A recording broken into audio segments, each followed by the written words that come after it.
Good evening, everyone. Welcome to the St. Patrick's Festival Lecture. This is an annual experience brought to you by the Montserrat Arts Council and the UWI Open Campus. I will be your host and moderator this evening, Nerissa Golden. Now, over the next hour and a half to 2 hours, we are going to have a very important conversation with the Honorable Claude Hogan and Dr. Clarice Barnes, and we hope that you will stay with us. For now, let's start with our territorial song.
Thank you so much. That was Mrs. Mildred Chalmers doing Montserrat's territorial song.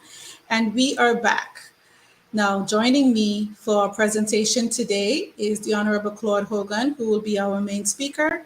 And I also want to give an opportunity just to say hello, a brief hello to Dr. Clarice Barnes. You'll be hearing more from her later in the conversation. And the head of the UWI Open Campus is also with us. She's having a bit of technical difficulty, so I'm going to try to see if we can get her into the conversation. Just for everybody to greet, say hello, and then we will get started. Hi, Grace in here. The tech is trying to help me, but I can actually start with the prayers and leave you to carry on. Actually, for the invocation, I wanted to quote from Maya Angelou, who says, "Let gratitude be the pillow upon which you kneel to say your nightly prayer, and let faith be the bridge you build to overcome evil and welcome good." And I'll leave the Honorable Hogan to chat with you until I can introduce him.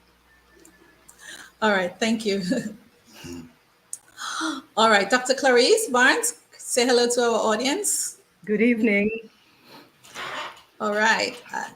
I'm going to remove you from the conversation and we'll come back in a little bit. And we want to get started with Dr. Claude Hogan because we do want to acknowledge the presence of those listening to us on ZJB Radio Montserrat. We're also live on Montserrat Festival's page on Facebook, Montserrat Carnival's page, and also on the Discover Montserrat Facebook page.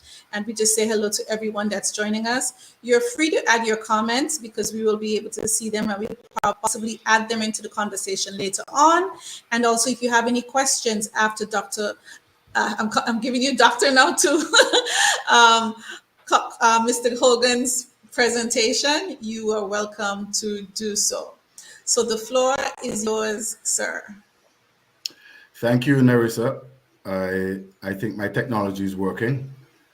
I've been asked by well, first of all, let me say good afternoon to Montserratians everywhere. And I'm happy to see so many Montserratians at home.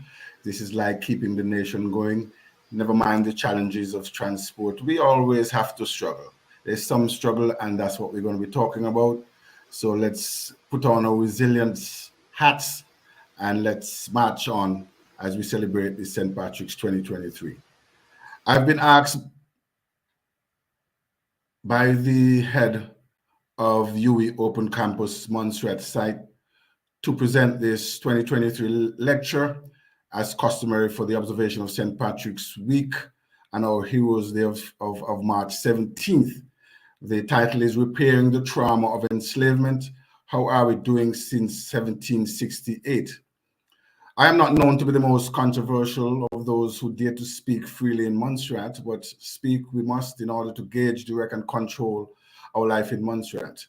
I have assumed that Montserrat belongs to the people of Montserrat for this lecture, whether at home or abroad, and we know those people to be mainly of African descent, a Black nation. I describe Montserrat. Evidence of where we are can perhaps be found, and I mean the continuum of development, that can be found in the current discussion about ferry as a public good or essential service, costing of affordable transportation rather than cost recovery, the manner of determination of the services of a local commissioner of police and other officers being put on notice. Keywords and phrases I've been hearing repeated up and down the land include legitimate expectation, due process, indignity, recolonization, what's the status of internal self-governance in Montserrat, and of course, a stifling call for constitutional reform. This lecture will leave you to evaluate for yourself any repairs you see of the trauma of enslavement and how we are faring or how we are doing since 1768. I believe that central to this topic are the following questions. Does Montserrat still belong to Montserratians? How have we done in our pursuit of our freedom? And what is that freedom that we have been nurturing? What actually is that? By way of introduction, historian and reparations activist Professor Vereen Shepherd explains that when we reach into or back into the Caribbean's imperfect past, we collide with these grave and massive violations and the major historical tragedies of inhumane actions that have left scars on its regional landscape and deep within the souls of our citizens in the Caribbean.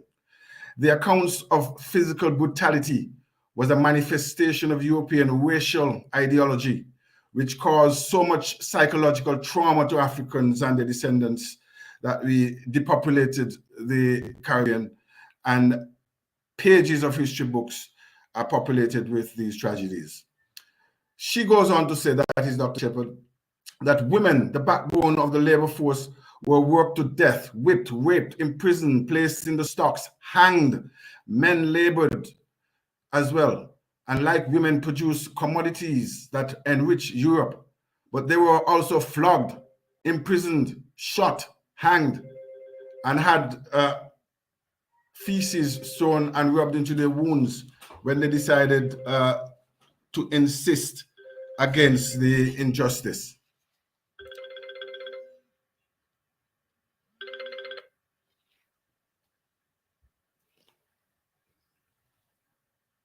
This is the hell that our ancestors had planned to escape in 1768, a hell which continues to affect Montserrat's social, economic development.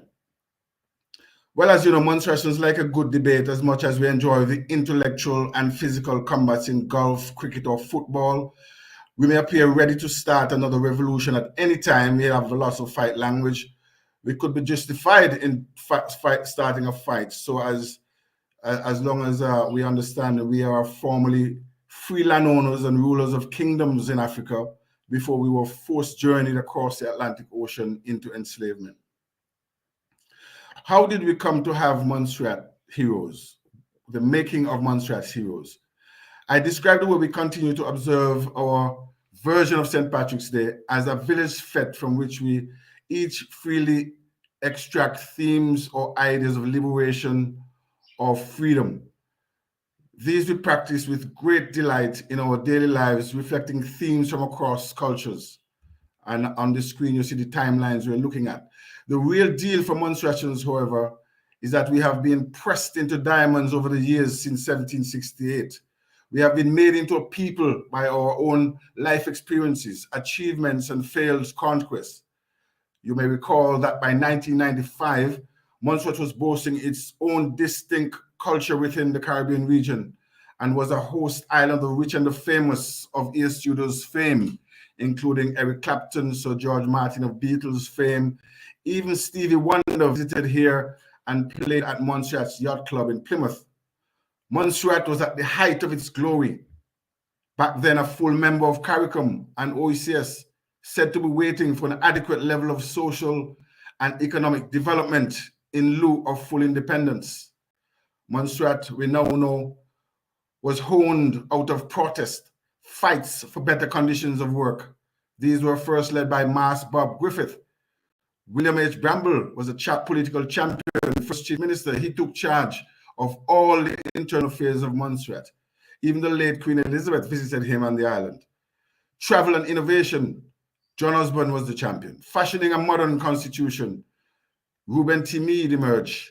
But the biggest sacrifice and achievement that ultimately created the people called Montserratians was that these people won a path to freedom through martyrdom. That is the St. Patrick's Day Rebellion of 1768. Montserrat's first martyrs, heroes, they died because they believed slavery was wrong. I have never failed to highlight that the idea of slaves thinking and arriving at a moral stance for justice was a major achievement for Montserrat. We can proudly say the start of rebellions against slavery and the idea of natural justice were seeds of the mind that germinated in Montserrat. The roots of that mindset were more successfully exploited in islands like Haiti and Jamaica. Our Montserrat story of freedom fighters, however, is a story worth repeating. It's like we should repeat it like a national anthem up and down the island, in our school, churches, and community centers throughout the next few weeks and throughout our lives, in fact. So let's move to the martyrdom of 1768, subpart 3 of part 1. The story goes that on 17th March 1768, enslaved persons on Montserrat, British Montserrat, plotted and planned to seize arms, swords, machetes, stones, galvanize, and whatever weapons were immediately available to them or stockpiled at that time to overthrow the oppressive slave system enforced here on this island in various forms up to 1834. With the decaying parts of slavery, of course, still sustaining colonialism, which rekindles our deep hurt, painful emotions, and violent losses. And these leave us, the former enslaved, still crying out for justice today. Those words were from Beckles. Some versions of the story speak to the leaking of the plot by a white woman from the big house.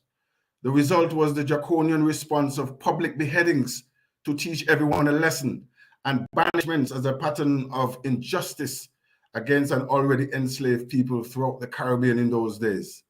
Legend has it that in Montserrat, the head of Kojo, a slave, was hung high on the silk cotton tree at Kojo Head Corner just a year or so before 1768. We had this thinking, and he was encouraging the enslaved about freedom. There could have been scores of Kojos murdered at that silk cotton tree, including the dismembering, maiming, and hanging of enslaved people, as was customary by the white masters, as a warning to the others to not even think about freedom. But as you know, it was masqueraded right there before their very eyes, every day in dance and song. So we were never truly subjugated. Montserrat proved to be the first of a series of conspiracies formed by the Organization of Creoles. Michael Mullins tells us it is the intentional act of rebellion that gives international recognition of an independent Montserratian national identity, says Jonathan Skinner in his 2006 Rampton thesis. I invite you to ponder just for the moment, what would have been the strategic outcome intended by the enslaved people taking control in 1768? Did it mean the death of all the plantation owners and managers? A total ban of the return of the British to continue the island slave system? C, that the former enslaved people would run the island themselves? Or lastly, did our enslaved forefathers intended to seek freedom by fleeing, running, migrating to the four corners of the Caribbean, or to the hills, or even to England, like Equiano?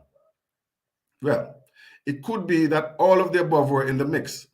The main result, however, was that the enslaved persons were martyred, put down heavily by friends, the leaker of the plot, and foe, the slave masters, it seems. But what was accomplished was phenomenal. The idea of freedom was set ablaze in the minds of the enslaved people, and that spirit became indestructibly diamond over time. And this is at the heart of Montserrat St. Patrick's Day observations.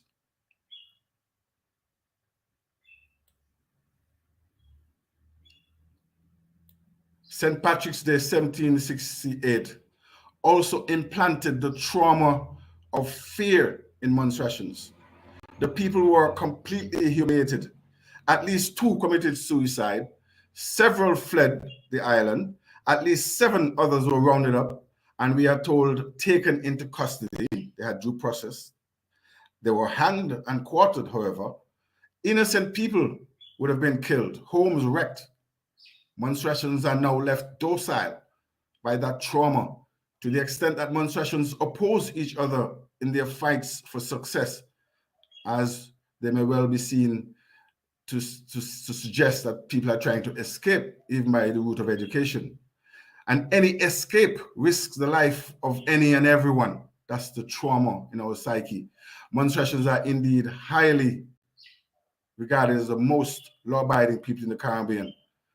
Dr. Clarice Barnes may probably speak to that psychological trauma a bit later on and its consequences as my co-discussant, fielding your questions after or at the end of this lecture. So how has Montserrat's freedom struggles fared? What are we doing today to repair the trauma of enslavement? In other words, what has happened to grow our freedom since the failed attempted revolution of St. Patrick's Day 1768, which was not a failure in achievement? To answer such a question, we may describe some accomplishments as great from the standpoint that Montserratians established a National Heroes Day by law, that St. Patrick's Day was proclaimed a lawful national holiday at a time when we were still a colony of the UK. Our St. Patrick's Week of Festival has now taken root and is ablaze as a centerpiece of our service economy, largely and rightfully inclusive of Montserratians in the diaspora and our friends from around the world without regard to color, class, creed, or race.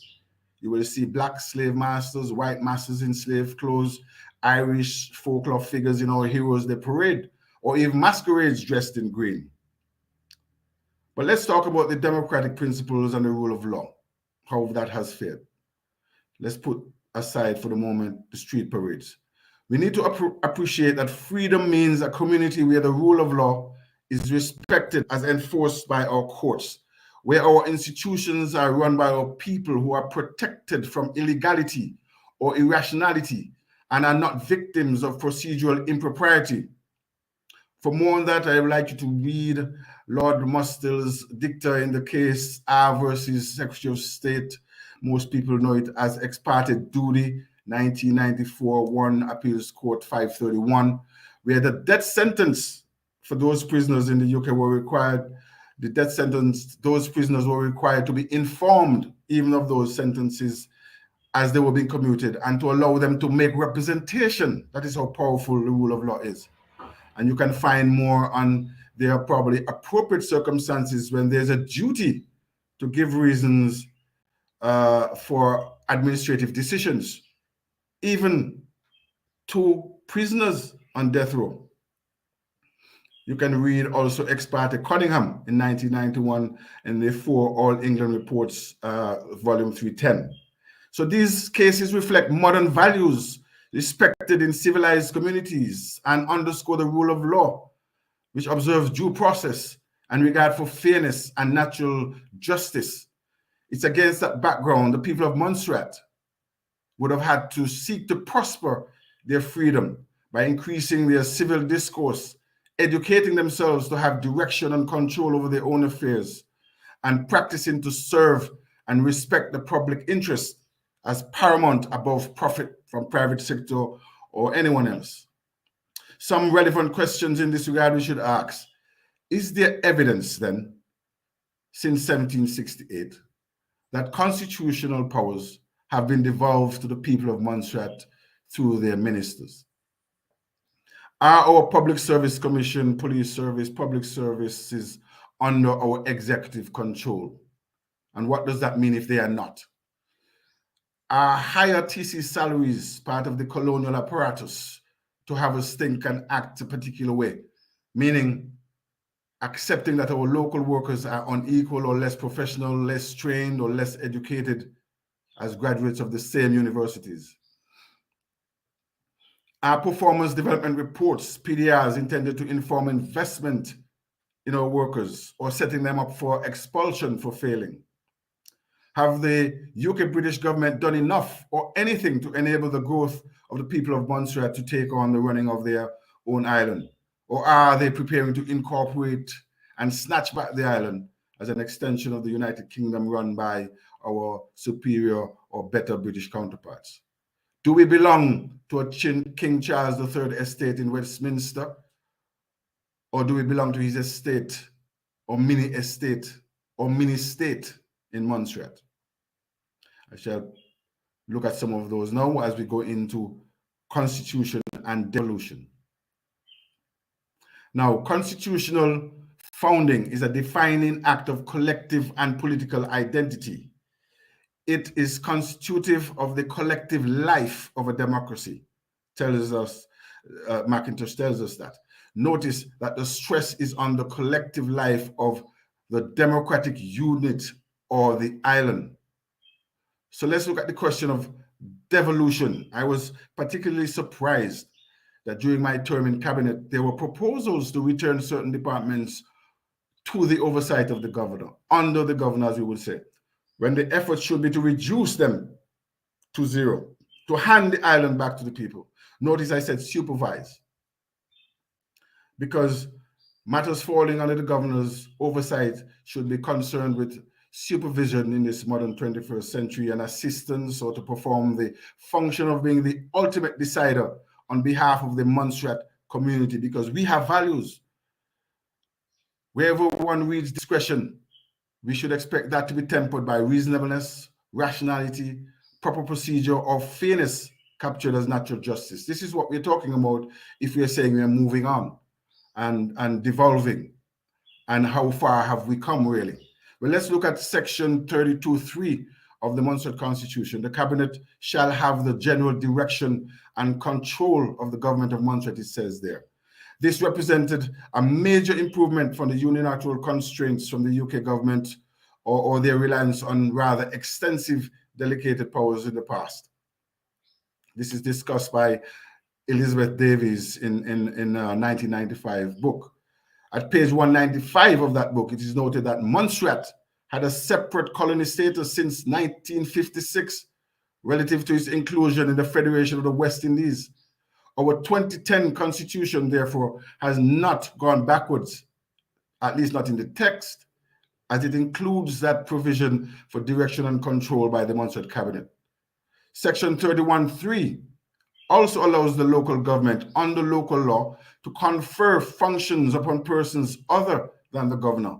Our constitution, however, remains marred by the financial scandal of '89, but under the 2010 order, there's a bit of a repair where the government of Montserrat is responsible for promoting and developing financial services, which was taken away before, as you might recall.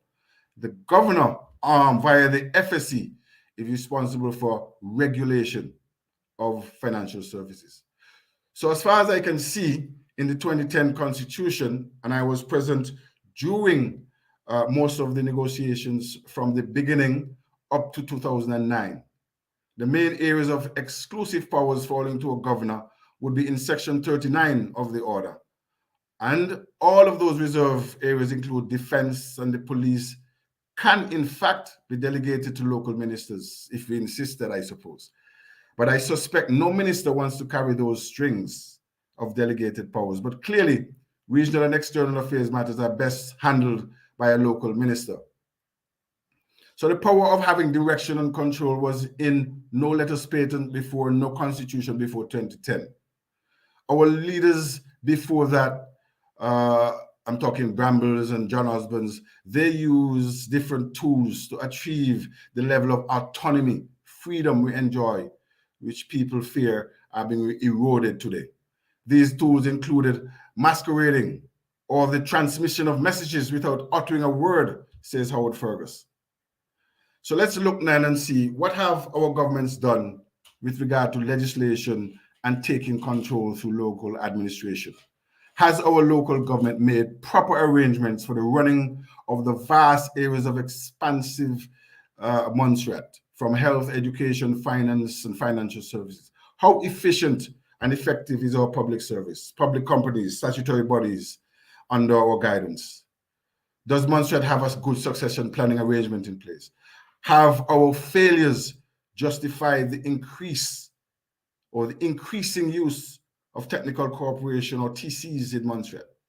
Are we over really selling that it's supposed to say we are less rather than we actually need them? The local government is responsible for making arrangements for the operations of everything in Montserrat, seaport, airport, to grow economy.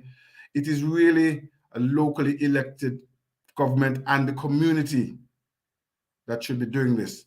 But if a community is relying on British public servants to run our islands, this would confirm what a former Secretary of State, Michel, said, how he described Montserratians as a people preferring to be like birds in a nest. Is that true? But as my grandmother would say, when you say one, you have to say two. Some say the British government officials who craft and using the same constitution order have invested more in hurdles, traps to prevent us from advancing. They curtail us, stop us, hinder us, change us, marginalize us, reshuffle us, even when we're trying to make progress. And they are otherwise being unhelpful to the growth and development of Montserrat. So how have we coped in devolving a constitution to empower people if this milieu is correct? Let's look at leadership. It is claimed that the island could have fared better with more forceful, brazen leadership. Creative and enlightened leadership personalities such as Ellen Peters, Bob Griffith, Bramble Osborne, they say are needed today. Montserrat leaders, we need to assert a high degree of passion for the implementation of the ideas that create wealth, employment, change the lives of citizens of Montserrat. William Bramble, he reminds me of Noel Dada Church for passing out estates of crown land and ensuring that the people build family homes, establish profitable farms, and develop skills in trades. These trades have graduated our people and our children to self-employed plumbers, tailors, shoemakers, manufacturers, exporters of pepper, lime, cotton. We have produced accountants, managers, architects, electricians, masons, and contractors through what we had in a technical college. Where is it now? You might also recall that industries such as shipping and insurance were fostered out of the slave trade. All of these developments built the United Kingdom into a first world country, while we are possibly now a fifth world community begging for reparations from our wealth stored in London. So that governor was right when he said if they think they have gold under the Tower of London or on the London Bridge, our wealth is stored there, but in banks. Montserrat should applaud their leaders as past realtors, entrepreneurs, innovators who caused us to inherit Social Security, beaches, Old Town, Air Studios. Waterworks, I understand, is on sale, which the British should purchase that and return it to the people of Montserrat. We had the American University. All of these bolstered our island as a service economy.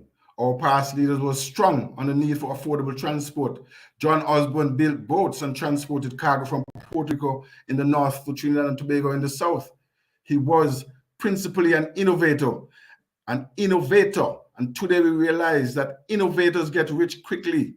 They have the potential to change the lives and the lifestyle of entire communities. We can see how Lionel Baker has changed his life and the life of many in Montserrat, Usain Bolt in Jamaica. So our private sector and governments need to look at financing entrepreneurship, investing our young people in sports, innovation in Montserrat. Our fascination, I dare say, or the fascination of Montserrat people with British aid projects at the hospital, seaport, or airport and everywhere. Our fascination with those only deepens the UK hole in Montserrat. The people of Montserrat need to keep up by adding value to the island for themselves so that we can actually inherit all of this infrastructure as a British people. Papa Bird said once they leave it in Antigua, it's theirs, but Montserrat have to be yours, so when they leave it, it's ours. We should aspire to be more than workers, re-enslaved by capitalist systems owned by others in your own island. We need thrift and enterprise, Montserratians, that could get you everywhere. So where's the self-development? Where's the maturity? Has it happened? Well, I've talked a bit about internal self-government, increasing local legislation to protect and fill the power vacuums of our constitution order. How have we really done? The constitution order really, yes, is littered with decision-making and the discretion of the government, but there is nothing at all. I wanted to make this point today. There's nothing at all wrong with that, okay? My people, there must be a governor. These powers must be held by the person who's the governor. Let's get to the root of the problem. Montserratians need to mature to the reality that somebody must be governor or premier or minister to implement nation building. The government's principal job is to direct and control that governor. Control that as part of the creative exercise of building Montserrat.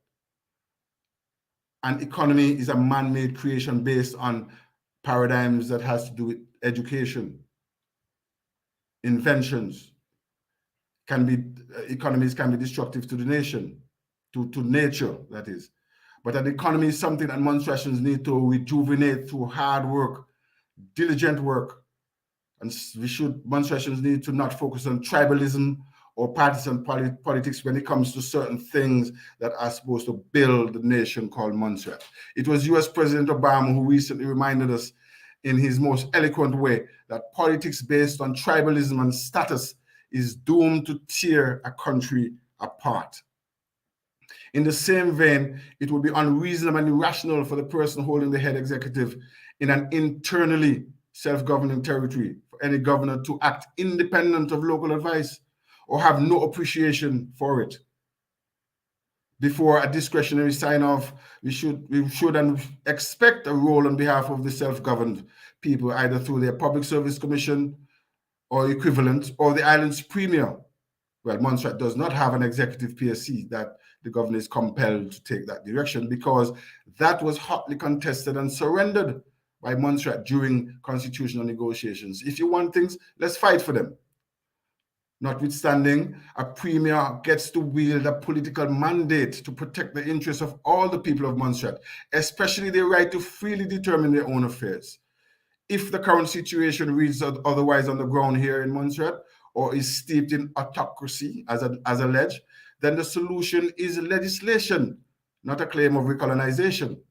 Let's not feed into that mental, psychological game. I can recall that our government was asked since 2009, the government of Montserrat asked to legislate a public administration bill. And that bill appeared to have died waiting for assent to HMG. We need to challenge that, even if we have to do it in a court of law, if necessary. We need to take control of our country. My argument is that freedom for Montserratians demand that the executive is moderated and that there is respect for the internal self-government status of Montserrat, which in principle must find its root in local legislation. Every year we are passing the budget of the public service and not the budget and the legislation that would control the executive and give freedom, power, and prosperity to the people of Montserrat. In the absence of adequate local legislation and local capacity as well, because back to the TC story, governor is a TC as well, you know. So if we can't fill those roles, if we can't work together, governors will always end up with untrammeled authority and the disconnected discretionary use of power without regard to what Montrealers feel is reasonable, will leave the people of Montreal with no sense of ownership of their land. I can feel the struggle now. But let's look at some of our issues: ageism and civic values. We ought to recognize, people of Montreal, that we need to develop a greater respect, Montrealans, greater respect for and have some capacity for absorbing change and modernity around concepts such as ageism and treating with the needs of the physically challenged. Using age as an excuse for retiring someone would be improper in the UK and should be improper in Montserrat. But locals would be divided about that. Montrealans, why are we divided? Creating access for the physically challenged as an add-on to every public building in Montreal would be acceptable in the UK or US. But it is a waste of money in Montreal. Why the double standards? Are we a people of lesser importance than any other British citizen? I suspect that failures in our devolution of freedom from the control of UK FCDO, Foreign and Commonwealth Development Office, will become increasingly insurmountable with the passage of time. Last year, the Complaints Commission complained of a huge deficit in legislation to complete the intentions of the Montreal Constitution Order, point I've made here. That made news across the island last year, maybe across the world of Montrealans, but not a word or pledge from our local government. The Montrealan people seems to have conclusively not maximized their freedom from colonial type intervention. In fact, we enjoy it. But we must protect our people by investing in our people and seeking to run our own institution. Nobody can run it for you. There are very competent Montrealans around the world who can be drawn upon to advance our freedoms in more substantive ways as we move forward into the 21st century. Freedom is never a gift. Let's look quickly at Social Security financing. We shouldn't need to finance that, trying to repay it ourselves. It should be based on what we can afford, just like ferry transport. Let the British pay that back. Let the money come to Montreal now as well, so that we can use that money to develop Montreal. I understand, of course, Social Security is a contingent liability on the government, but by trying to work it out of us and holding on to not topping up the fund means that we are required to repay it. If the UK repays it now, we can use that money to build out the government headquarters, build some towns in our town center, improve our roads. We can take charge of our own affairs. Montrealans need confidence to be expressed in their longevity. So to adequately finance Montreal's Social Security Fund now by the British will be a major empowerment of the people. Top up the Security Fund. Use that as a UK-Irish down payment on reparatory justice. Otherwise, I would have to agree with former Minister Ark Jeffers that the UK does not deserve Montreal. The Montreal people, Caribbean people of Montreal, people on Montreal, at least deserve to be empowered to enjoy the direction and control granted to their cabinet ministers under the Montreal Constitution Order. Is the trauma of enslavement holding the Montrealans back? Is it the fear? Well, what is the role of the UK in all this? Well, I should tell you that notwithstanding everything I've said about governments needing to focus and build legislation and using their power of personality and fighting for freedom, it remains a fact that the UK government is the dominant force in Montreal's affairs. And that fact allows the FCDO, the Foreign, Commonwealth and Development Office, to heavily intervene, if not dictate, the island's development agenda. It's a tough job.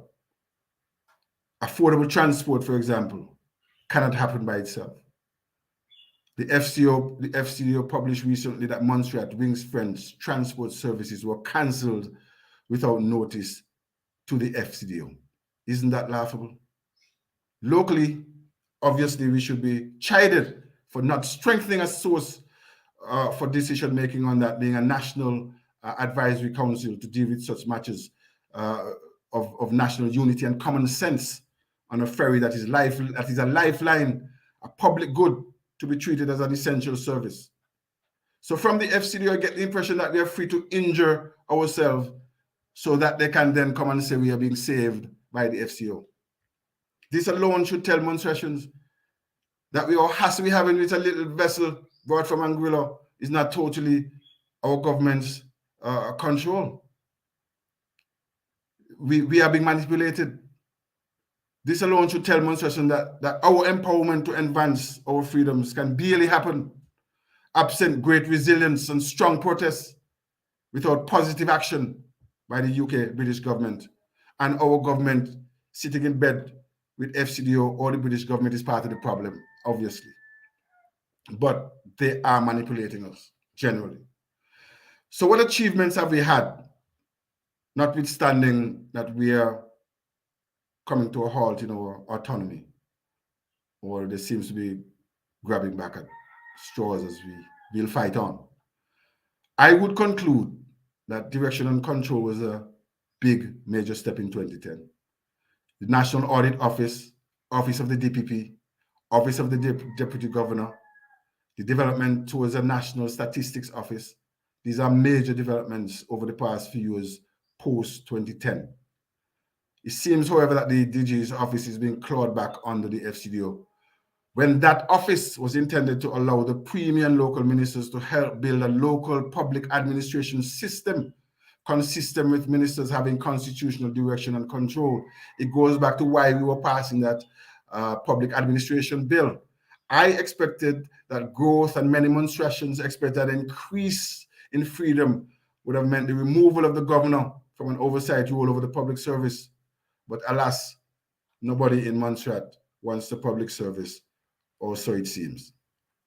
Summary and conclusions.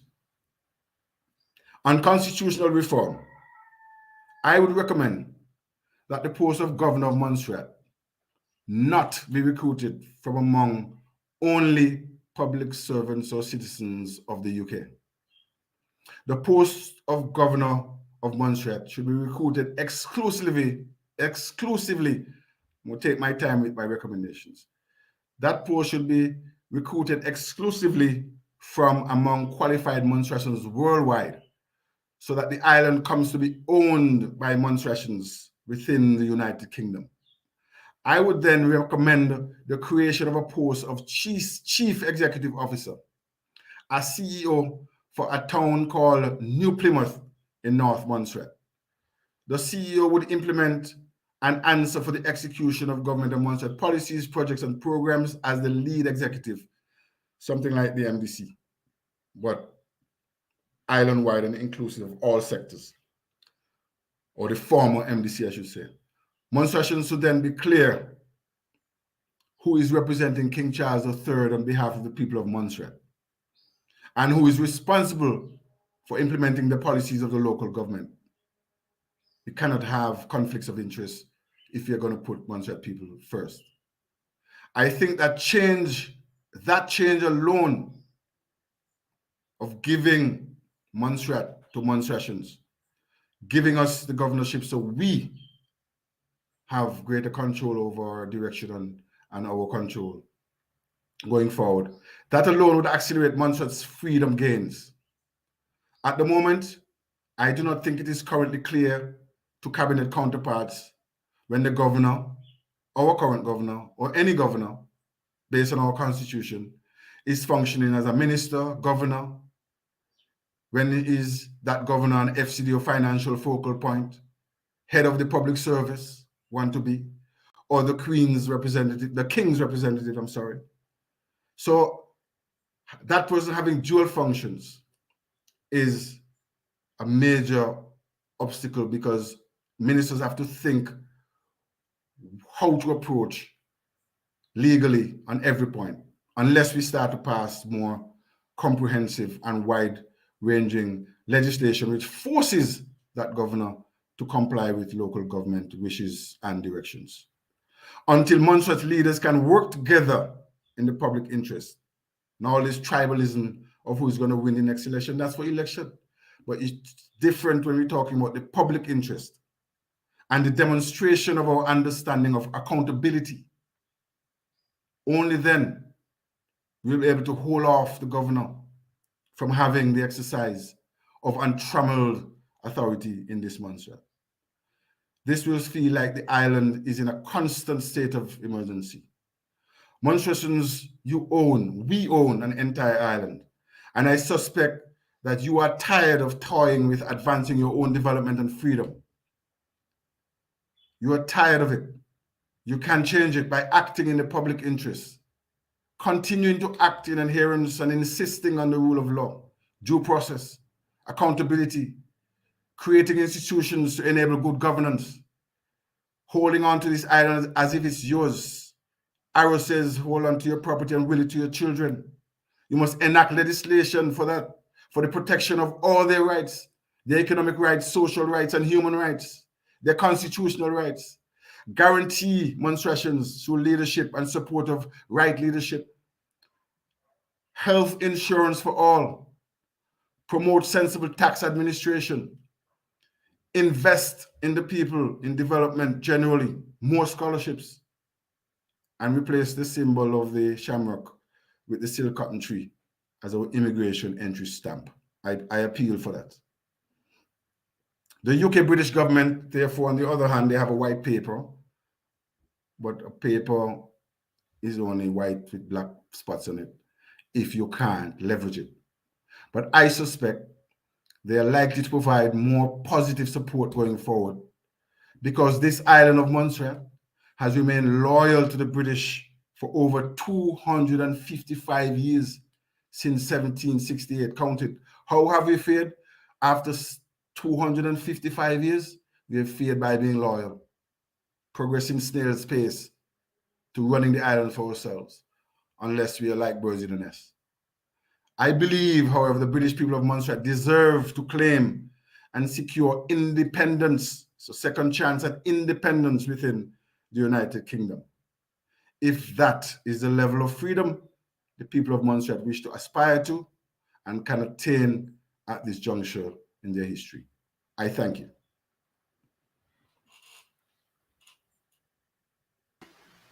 Wow. All right. Thank you so much for that, Mr. Hogan. You've given us so much that we need to unpack. Gracelyn is here. I want to give her a chance to jump in and just say hello. And I see all of your comments. I'm going to try to get the questions on the screen and also your feedback as well. But thank you so much for engaging. We appreciate that. Gracelyn, say hello. Well, thank you. I would like to say a bit more than hello. I want to really thank the Honorable Hogan for jumping in at the last minute, because I had somebody lined up since last year to do the presentation, Dr. Gertrude Schott, who is one of somebody who has been doing serious research on Montserrat and its people. And she quite readily accepted the challenge to be the 2023 presenter. But tragedy befell her family. She lost her son, and I think she's actually on the call right now watching, but she's had good days and she's had bad days, and we can understand that. And she was going to talk about education and culture. These are things that are close to our hearts, and hopefully that presentation will be heard for the Calabash Festival. But I turned to the Honorable Hogan at the very last minute. Less than a week he had to prepare. And I want to thank him for doing a splendid job, because, in fact, he chose the theme about trauma, which is something that has concerned me for a long time. People often say that Montserratians are resilient, but I've often wondered about the scars left in the wake of the shocks we assume have been overcome. At a time when British workers are being asked to retire later and later, which led somebody to joke that at this rate, there will be no need to pay pensions. Montserrat, with its population and active workforce severely reduced as a result of the volcanic activity, has a category of public servants who are expected to retire at 55. These individuals will not have access to their social security pensions for another 10 years. Further, some of these persons had to rebuild in the north after losing property in the unsafe zone. Some have young children to educate. It is my understanding that unlike my organization, the University of the West Indies, which has had retirement discussions with those of us about to demit office, that courtesy was not extended to those who recently received letters. I'm assuming that the shock is having an impact on people's mental health, just as the inhumane treatment affected our ancestors who toiled without compensation. Evidence is mounting that trauma becomes embedded in our DNA and continues to affect us for several generations if nothing is done to address its impact. This is why I have long been advocating for emotional emancipation circles. And to explain further, you can just Google because that information is there. Emotional emancipation circles are evidence-informed, psychologically sound, culturally grounded, and community-defined self-help support groups designed to help heal and end the trauma caused by the root cause of anti-Black racism, the centuries-old lie of white superiority and Black inferiority. It originated by community healing networks in the US and developed in collaboration with the Association of Black Psychologists.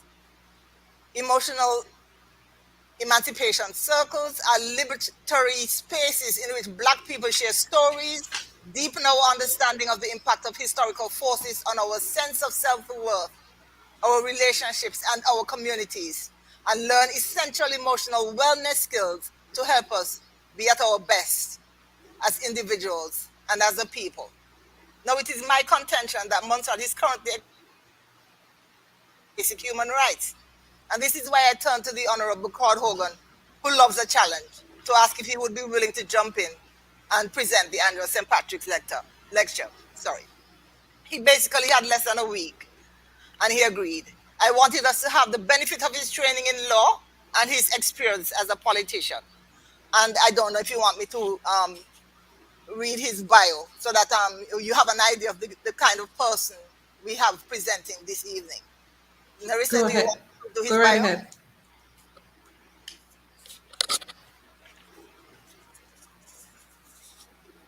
The Honorable Hogan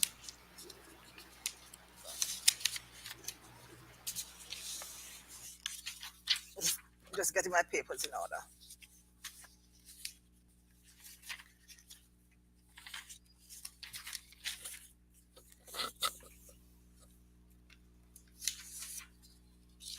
The Honorable Claude Hogan, barrister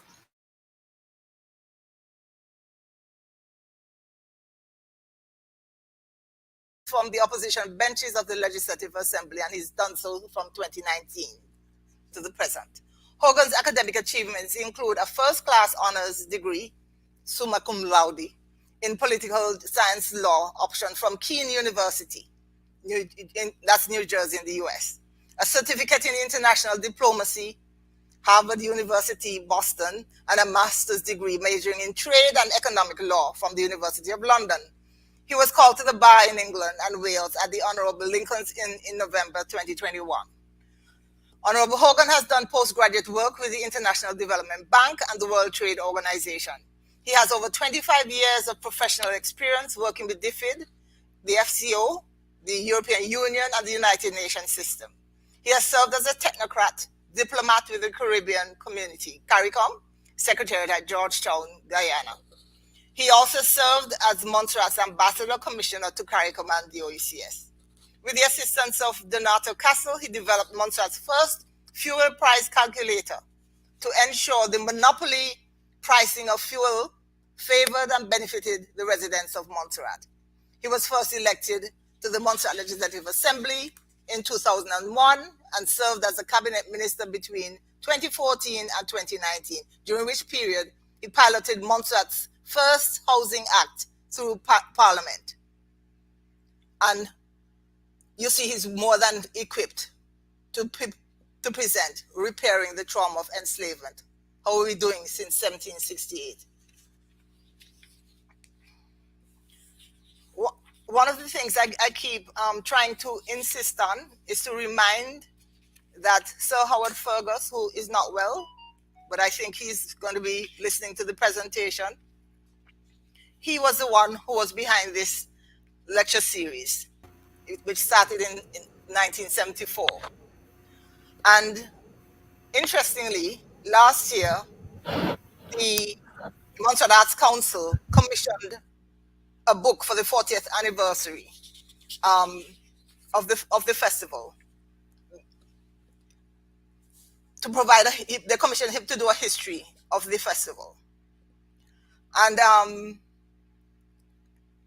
I am now thinking that we have to think of a more appropriate way of getting the information from the covers of that book into our heads, because I think this year has been the worst for misinformation. I did even speak to one person who said certain things, and I said, where's the reference? Where did you find that information? And basically the person said, I made it up, which reminded me of my days of working in the library. And when we did summer programs, the taxi drivers used to say they welcomed the information that was being shared with the kids, because whenever they took tourists out and tourists asked them things that they couldn't answer, they would just, rattle off something to give the impression that they knew. But we have to work against this misinformation. And it's actually coming from very high levels, the misinformation, which means that other people will be believing the things that are being shared. So I think together, this is something that Honorable Hogan has mentioned several times during his presentation. We have to work together. We have to stop fighting each other. And of course, I understand why we do that. It's part of the trauma. These are the things that we have to overcome with the emotional emancipation circles. There's a lot of work to be done. It's going to be difficult, but we have to do it, because we will not be able to move forward. And I think I can step off my podium now.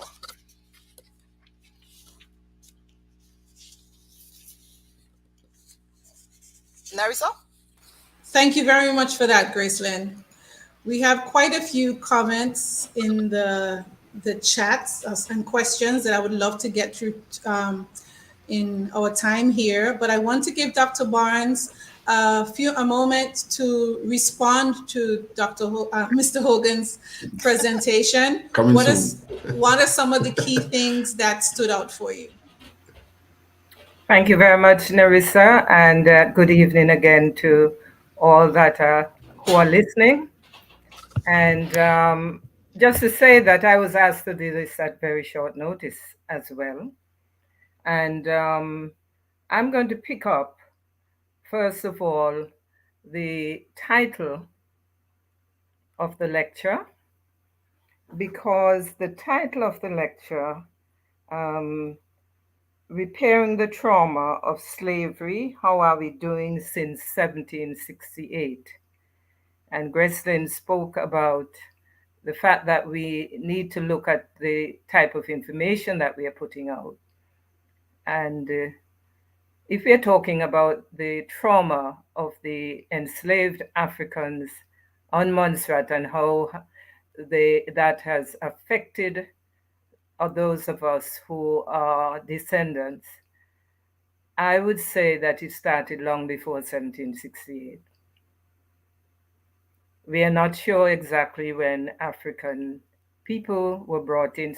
They began bringing African people into Montserrat, but there is evidence that around 1650, 50 were brought in. And that was regarded as a beginning. So confining our traumatization and the legacy of traumatization to 1768, I think it's something that we must have a look at. And I like the idea that we are doing this together. So each of us will see something that the other would not, the others would not. So that's one thing. So how are we doing since then? Honorable Hogan has mentioned many, many things, complicated issues that are affecting our lives. And that he has mentioned achievements. the emphasis on traumatization might cause some to think that we are a people without agency, but we have enough evidence that over the generations, our people have done much to assert themselves within this environment, despite the horribleness of their existence and the horribleness of the natural environment, because we've had many natural disasters that have heaped further traumatization on our people. I found interesting this idea of the silk cotton tree being our national stamp, and the information that I've seen and heard expressed about the silk cotton tree. Silk cotton trees generally don't survive for more than 200 years. So I'm wondering if we should not be looking at some of the things we are saying about the cudgel-head silk cotton tree. We also know that silk cotton tree branches might not be as sturdy as we think, and sometimes I'm wondering if it's imagination that is running wild, or if it is actual that somebody was hung on a silk cotton tree branch. Hanging did happen, but it's important that we create stories, and people do it everywhere in the world, and especially when it comes to stories that could sell a place. And the Beefeaters and that type of character in England are just examples of how stories are created for marketing. And the stories around the silk cotton tree, I think we need to start examining and ensure that there's a difference between what might be a bit of a legend, a bit of a fiction being created, and the actual history.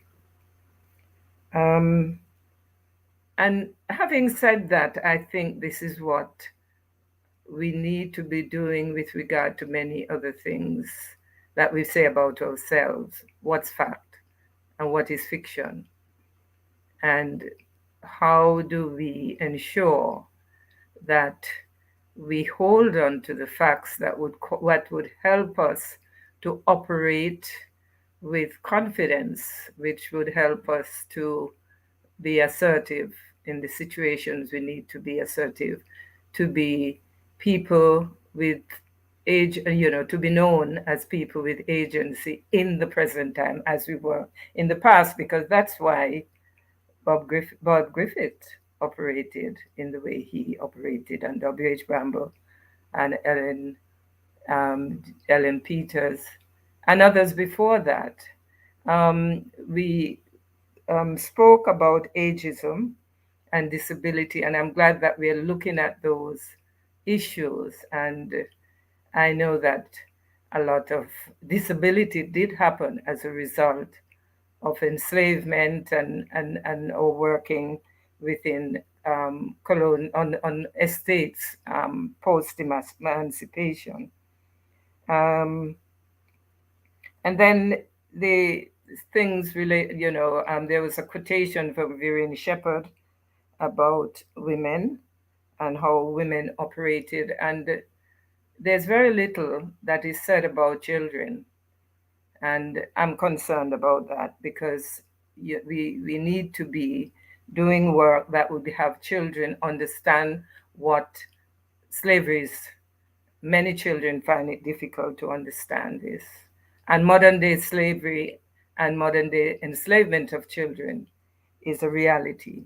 And some people might say it's not happening here, but in recent years, we've heard a lot about sexual exploitation, which is an element of modern day slavery. Equiano was actually kidnapped at age 12. And we know that they had picnic gangs on the plantation where our children were working from as early as age 5.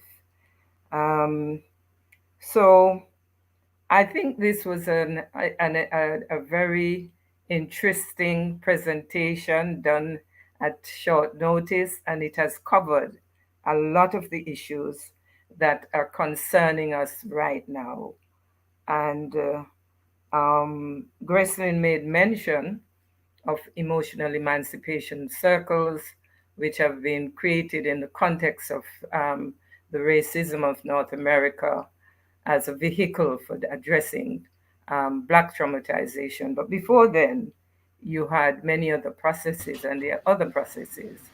And within the region, there have been processes that have been tried. And right here in Montserrat, I've worked within the revaluation counseling process since 1989 with the passing of Hurricane Hugo, and have done that with many individuals within many communities in Montserrat. And we can create our own. My own PhD thesis spoke to the creation of, processes within pastoral care that are helpful in dealing with traumatization. And Dr. Joan Mead did a thesis which followed up on that. So I think a lot has been put on the table, but there's also a lot that we need to be looking at in terms of traumatization. And the Honorable Hogan was not focusing on traumatization, although the title was on traumatization. And I could understand why not. And this is all I would have liked to say at this time. Thank you very much, Dr. Barnes. That was actually quite helpful in understanding that perspective of the story of trauma. And again, Mr. Hogan, what you talked to us about were a lot of the symptoms that we are now seeing the effects of this trauma, things that we have not fully dealt with. So where do we start in unpacking some of what you've said? There are quite a few questions that I want to just toss up on the screen that we can, because I think some of them actually delve into your presentation, and I'm going to do that. And then I wanted to make 2 points. Go right ahead. One, for certain, the Kojo story is a legend. As I said in my presentation, it's a legend because every Caribbean island has a Kojo.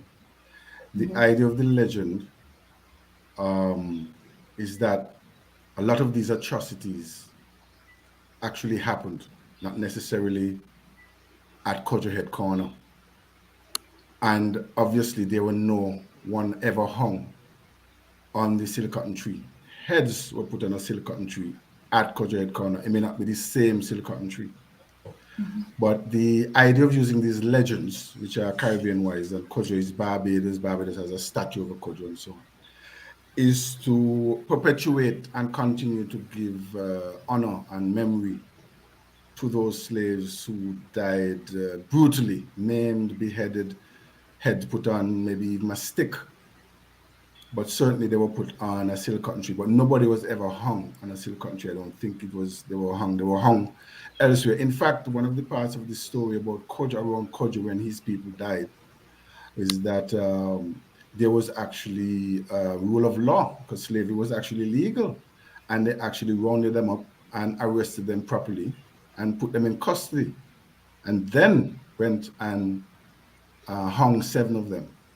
So we're aware of the authenticity of the stories, but it's like you create a symbol. So Kojo is like a symbol, a legend of the stories, and then you can tell many of those stories off of that legend. The other point I wanted to speak on is the question of the use of metaphorically. People are trying to say, look, give us anything but shamrock for the national symbol in our passport. Anything but. So they'll even take a silk cotton tree. So you have to kind of get the metaphorical rejection of the shamrock in that story. And the last one I want to talk about is the question of trauma. I find that we tend to not understand that dwelling on the trauma itself is what generates and reminds us of the fear and keep us transfixed. And people would even tell you stories or even thank you or celebrate you or observe you by saying how they are so sorry that you died in such and such a tragic way. It's not helping you. It's putting you, it's reawakening your fear. Say, this is what I can do to you, especially if it's done to you by a white person. It's like, is this N word, and there are certain things you don't say to people who have gone through this kind of trauma because it's not helping them. But we can say to ourselves to help us get over the trauma. So I just wanted to embellish my own statements by saying that. Actually, I'd like to respond. Go right ahead. Dr. Barnes had asked, where do we go from here? And I'd just like to bring it to the attention of the listening audience, viewing audience, that on the 21st of this month, a workshop entitled Mental Health Policy and Service Development Planning will be starting. And basically, we're saying that mental health issues are being recognized as important on the global development agenda. There is growing recognition within the international community that mental health represents a critical indicator of human development, serves as a key determinant of well-being, quality of life, and hope, has an impact on a range of development outcomes, and is a basis for social stability. This is based on the premise that good health, physical and mental, is fundamental for a strong economy and vibrant society. Despite this, mental health services have not been given the same priority as other areas of health, which have resulted in underdeveloped services and programs, archaic legislation, continued stigma and discrimination. So we'll be hosting a series of mental health educational workshops. It's the university's 75th year of operation in the region. And we really want to help with the sensitization of the community with a view to encouraging multi-sectoral and multi-stakeholder action and advocacy. In other words, whenever a policy is being prepared, as many people as possible would need to be involved. A teacher in the school who would encounter somebody in the early years with a problem that could be addressed very early rather than later on in life. People in the homes, people in the hospital. I think on the books, our people who have mental illness can possibly end up in prison, since we don't have a facility as such for them. Thank God it doesn't really happen now, but in the past, that's what happened.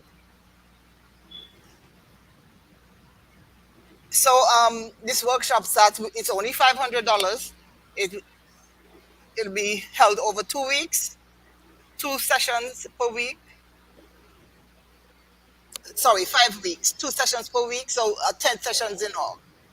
So I'm encouraging as many persons as possible to sign up. I think tomorrow is the deadline for signing up, but it can be extended, of course. We try to accommodate people at all times. And on the note of policy, Honorable Hogan mentioned sports, and that brought up another issue that I've been overhearing, which suggested to me that there needs to be a sports policy as well. There are all these little things that we haven't addressed, and then they come to affect youngsters in the society. And we have to think of ways of helping the youth to be what they can be. We have to do what Cuba does for its people, help them to be the best possible that they can be in whatever field they choose. Thank you, Gracelyn. I want to get into some of the questions because there are quite a few. I'm going to start with this one only because it's one of the latest ones, but I think the others can build on that one. Where do we go from here? How do we grow mentally strong and healthy people to chart the direction of Montserrat for Monstrations? Because I think this is the bigger question to ask. There are other questions about, the silk cotton, the St. Patrick's Festival, and all the governor and how we deal with this thing. But I think we need to decide for ourselves, where do we want to go, and then all of the other aspects we can build into that. So that would be one of the first questions that we need to tackle. Would you like me to toss another question up on the screen in the meantime, or you want to go? You want to jump in? You ready to answer this? Well, everybody should go on this one. Okay. Because I would go first and say that, and I'm going to be brief. I want to hear what everybody else has to say, but I want to say first of all that the future does not start again with the next election, because people think they can't wait for an election to express how they felt for the last 4 years. And I don't think we're going to solve the problem by saying it's the election and the next set of elected people. Right. There are some things that we have missed or missing in Montserrat, which made John Osborne, Griffith, and Bramble really powerful, iconic leaders. All of these things that we say about these people are not personal stuff. It happens in their time because they provided the right strident and the right ear, but it happened because community of people backed them up and did things in their name which were positive for the island, and they supported that. And I think we have to start this direction for Montserrat with looking really at meeting of the minds, not just to solve welfare problems or challenge problems, but we need to have a meeting perhaps called by a neutral party, person, maybe invite some big person from the UN system or the CARICOM system, like the Secretary General. But we have to choose what they used to call those, a wise man or somebody, and say, listen. And I think we did it before in Montserrat, where we brought CARICOM here and we did a statement to the British and said, listen, we need to have something set up like a national advisory body that deals with some of these issues that come up that normally would be decided by one person, because it's not working. They're just fighting over it and destroying each other and going from one leadership to the next, to the next, to the next. And what we really need is in our constitution or understanding or legislation that says we have a national advisory board, and this is the national advisory board for however we want to scale the matters that they will have to decide. But the way we are going, the problem with Montserrat is that it has no center, it has no core, it has no group of people who are naturally coming together to create the nuclear force of Montserrat. So we have to bring it together by legislation, I think. And for that, we need a wise man, and we need to bring the British to board and maybe get it done, even through an ordering council, that they have really agreeing with us and that we use this mechanism. That is what I think. So let me jump in with this comment from Ursula Bazi. No need for these structural changes unless we are independent. The premier, whoever he or she may be, just needs to have a strong backbone to represent the people when dealing with the British. Right now, the current one is mute. Do you think that this might actually be part of that continued trauma, our inability to stand up for ourselves, to articulate what it is we need, and how can we get to that point where we're willing to say, like you're asking, that we come up with this new body or we get some assistance? We must be willing to say, we don't know how to handle this. We need an additional help that's not the British to help us articulate where we want to go. Actually, Honorable Hogan mentioned a wise man. What we actually need is somebody who's willing to consult and values consultation. We can't have all the answers, but you can have a discussion with as many persons who are relevant to this discussion and then you can go somewhere. But if you're not talking to anybody, you're limited in what you know. You're not talking to anybody else, so you can't really make the decisions that really are of importance for the masses, because that's what we are interested in. Decisions that help the masses, not just an individual.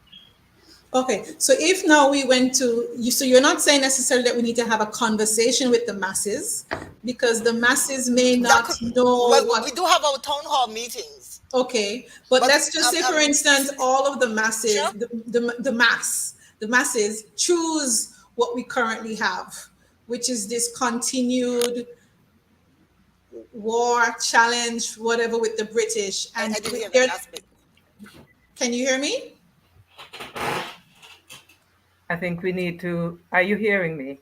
I can hear you. Can you hear me? Yes, I'm hearing you. You sounded a little bit distant at first, but I'm Okay. hearing. All And right. we are a colony, Mm-hmm. and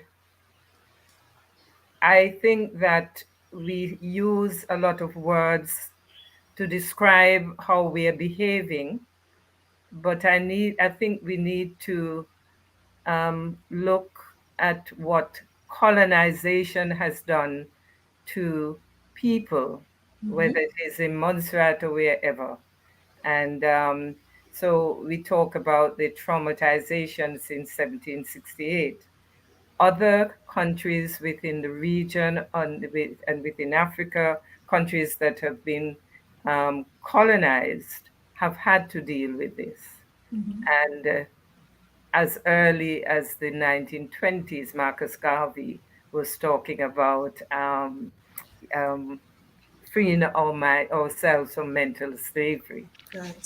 And Bob Marley sang about it much later. And we have people like Frantz Fanon who who have written about the effects of colonization on our psyche. And I think he's the most brilliant of the writers on that. So Montserrat is not creating the wheel, recreating the wheel in this regard. In that people are now speaking out about the fact that we are constrained in many ways because we are colonies. We are a colony, and some of those constraints is the way we think and act, and that part of it, we might have some control over how we try to decolonize our minds. The education system we have need examining, and we have a national curriculum that is being created, and all of this energy that is being brought to a discussion like this, and all the people who are engaged. I am not sure if the town hall meetings around the national curriculum have reached out to our audiences in the diaspora or even a wide audience in Montserrat. So how is that curriculum reflecting our need to be decolonizing our minds? I was about to ask if, yes, how can we be sure that voices like yours are included in those conversations? Because they're not by the time they do get to the public, they've already sort of, they have a draft, they've spoken to people that they think are needed. But if they've never had this conversation, or if we as a nation haven't had this conversation and the recognition that we need to craft a whole new education curriculum that reflects this new desire, this new view of ourselves, then the curriculum is still going to be lacking. So were some of you included in those conversations, just so that I know? No? Okay, that speaks for itself. Ursula says, in order to promote a strong sense of identity and mental health among Montserrat's population, it is crucial to begin by establishing a shared understanding of the island's history and culture. This requires prioritizing the teaching of Montserrat's history and cultural traditions in schools, particularly for younger generations who may be less familiar with the island's pre-volcanic past. By learning about their ancestors' experiences, students can gain a deeper understanding of their own culture. In But fact, you see, this I is it. totally, we have to go back to Africa because that's part of the reason why we don't really like ourselves because we have been bombarded with negative images of Africa deliberately. So that has to be addressed. I agree with Gracelyn, but I want to go back to Ursula because I think the statement that she's made is a very important one, and this comes back to what is in this national curriculum, which is part of the reforming of education here. And when I made the comment about inaccuracies in statements about aspects of our history, and, and I cited I nearly said evergreen tree. I cited the Silk silkcott cotton tree tree. as example. I was doing that based on things I've been hearing, not only from what was said in this lecture, but the way information regarding the tree and and Kojo and and 1768, that's what I am raising. There's a lot of inaccuracies out there, um, going on the heading of our history. And so, one of the things that we need to do is to ensure that more accurate information is being put forward. And Gressley spoke about Professor Fergus, and he's done us quite a blessed thing in the histories that he has written. But we need more, and we need, and we probably need more, there is no single story. So there are various perspectives, there are different areas that we can focus on, and so forth. So, allied with any curriculum change, we also need to have those resources that are available to support any new teachings about history and heritage. And although I'm speaking about curriculum, which confines it to schools and colleges, we need an adult education thrust as well in this regard. If I might, on the question of Kojo Head being having myths around it or legendary things around it, as I said, there were heads put on silk cotton tree at Kojo Head, so it's not a myth. It's just that the story is legendary and told in other islands in the same way as well as part of. I'm very aware of that, Mr. Hogan. I'm speaking in terms of what I'm hearing on the street right now, and Right, the right. fact that we need to recognize this as an area that needs repairing. Now I was answering a Mike Jarvis clip that came up. If they can put it up again, you can see why Yeah. I was talking to that. That one. And now the other question is the one of the education, and I'm going to also talk about it in terms of the national dress, for example. This is what I'm saying. All of these things with education is so nice to do. Let's do this, let's do that, let's empower people. But there are no institutional arrangements for that to happen. And whoever is in power at the time or whoever wins the political outcome of the next election is winner takes it all. And we go back to a blank drawing board. It's like in most other countries which we're trying to compare ourselves with, they have, for example, in the UK, they'll have, you could say the House of Lords as their sense of stability, or maybe the royal family. In Antigua, you'll say maybe they say they have the senators or some wise group. So, some group of Montserratian must be the pillar of Montserrat that certain things go to for a final decision. I'm telling you, I mean, as far as FCDO is concerned, that they are the final go-to. And if they say yes, they say yes. If they say no, then you have to be frustrated. But we are supposed to have a Montserrat body to institutionalize all these things you want done. You have to have a body that has enough power to cause it to happen. Or we could talk about it for the next, well, I'm going to be 70 in 25 years' time.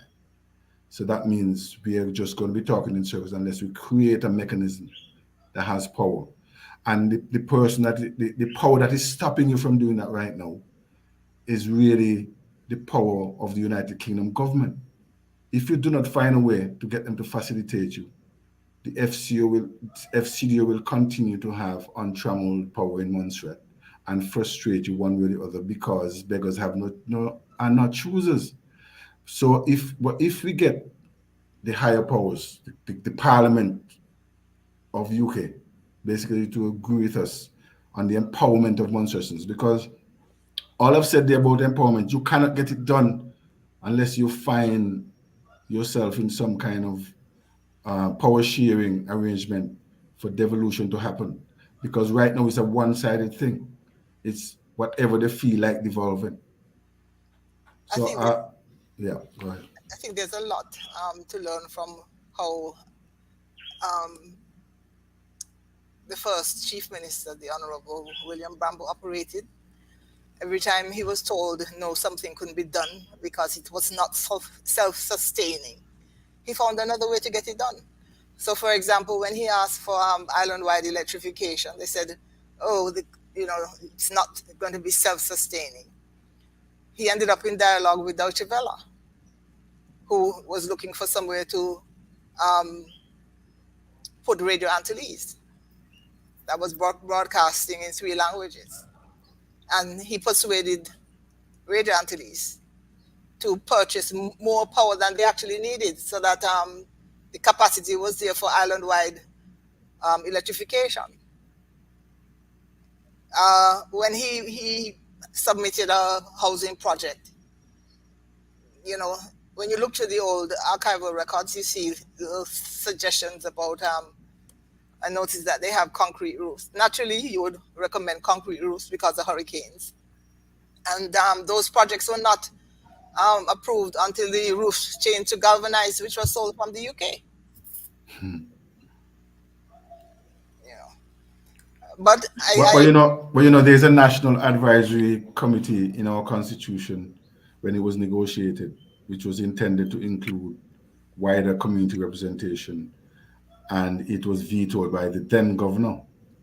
So it ended up just having the governor, the opposition leader, and the usual public service people in it, but it was intended to be that body that helped create the Montserratian nucleus.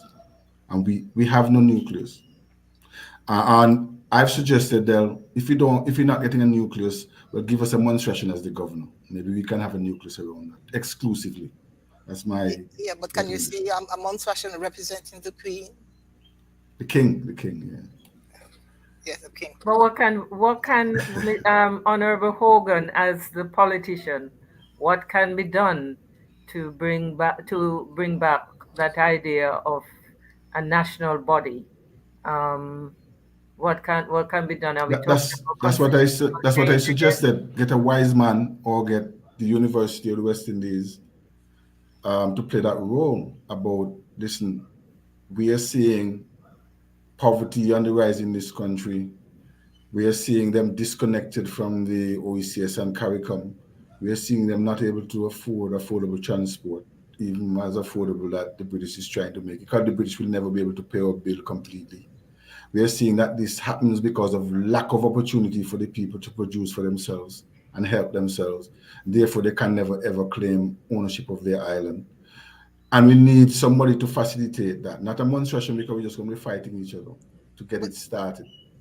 So that's why they said bring somebody from UWI, Beckles, or one of these powerful people and say, get in bed with everybody and get a commission or something. We can do this, but we're just going to be talking. The commission and maybe British approach is to delay action. Yeah, maybe we get a good leader one day, like a Bramble come back or John Osborne, and maybe it happened for 5-10 years, maybe. But do we want to leave Montserrat at this juncture up to a chance in history that we elect somebody who is vivacious and cunning? Which is why I'm suggesting that you have consultation. You don't have to be the person with all the answers, but you have to be within a network where you can pull in input to get answers. Have you seen this happen in the last 9 years? I'm afraid not. Someone mentioned the University of the West Indies as A possibly a base nucleus. for a nucleus for this. Um, is that a possibility? And Honorable Hogan is talking. What did you just say? That seemed to be reinforcing this idea that we we can't get on with each other and we can't lead, No, which actually, is trauma talk. And so I'm saying that the less we speak in that way and we assert the fact that we can, I suppose Obama-ish, yes, we can, is more important to, for us than to highlight the fact that we are not, because we know we are not. And the big thing is, how do we get past this? And there was a time when when our people demonstrated that they were very much together. Yes, it The comes and up question goes. is, to, yeah, when up to did we start, 1995. when did we begin to behave as if we cannot be in consultation with each other? And how do we get this to stop? Well, right now we are at our most tribal in Montserrat. I've seen somebody put up that the British will not allow us, but remember what we will not allow us any greater autonomy. What we are not saying, we're not trying to say we want independence outside the United Kingdom. We are trying to say we want to be British citizens, but in the kingdom. And so you're creating what I started out with this black nation, but it's British. It still belongs to United Kingdom. You're not giving it away. Because this is, if you don't do that, um, I don't know how we're gonna end up if you don't do something to arrest. The impact upon Montserrat is also about capitalism. If you want to understand why we have fallen apart, volcano disrupted what were normal economic systems, and people are competing against each other to reestablish themselves, either in Montserrat or in other parts of the world, which draws on Montserrat. But they don't care about the Montserrat unit itself. They only care about their our individual advancements, which are making great news, but there's no Israel. Like Montserrat is not like an Israel. We're pulling those strengths to a center or to a place called Montserrat in the Caribbean. So there was a disruption of life here, and Yes. monstrations have spread abroad, and monstrations have taken on new values and the values of the places that they've gone to, which it was always part of the migrating population's outlook.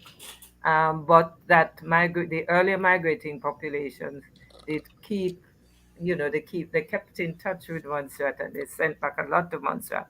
And I would imagine that the people who the volcano dispersed, in their minds are thinking they're also doing the same thing, because they come and they go. So what we have seen is the destruction of Montserrat society as we knew it, and a new type of society is emerging.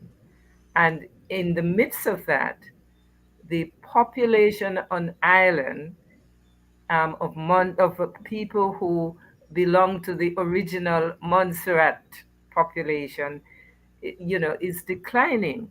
So we have our CARICOM brothers and sisters here, and people from other places that are helping to shape, the new Montserrat. And so I think that in our discussion, we need to take note of the fact that probably the Montserrat we are speaking of might not be the Montserrat that exists right now. And that is We are traumatizing speaking of too. Montserrat. We are speaking of And Montserrat as we want to recreate. uh, We are not going to recreate it as it was, but it will be Montserrat, even with the obviously with the CARICOM Nationals. So it's going to be culturally different. But remember, we're talking about economy, a legal entity, and culture all in one mix. We can leave it because there's an architect who invented that kind of architecture. We can leave it and let it form by itself how it comes out. But I believe that since we already own it, we should try to fashion it into something that we can live with, or that we like, or that we want, something that we will be proud of, or we can just leave it as you say and let it would, it would grow by itself. But then it would just be an economy, not a cultural economy or a place of national mini state kind of thinking. Montserrat was up to 1956 pretty much an independent colony, member of the Federation, went on to be CARICOM member, OECS member. So it's a mix of politics, economics, culture, but there must be a nucleus, in my view, to help us to retain maybe not 100% of what Montserrat was, but all of what has become Montserrat, and settle it so that we can live in peace and harmony. Because because you started off speaking about trauma, I am, to end this, what I was saying before, all of these massive changes are in themselves, creators of trauma. So our people are at this time, experiencing things that we have not started to understand in any big way or document in any big way. And I could only speak from how I feel, knowing that there was a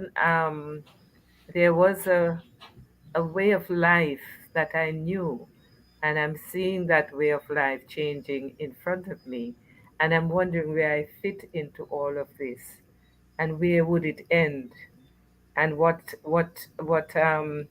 security do I have within this, and what identity do I have?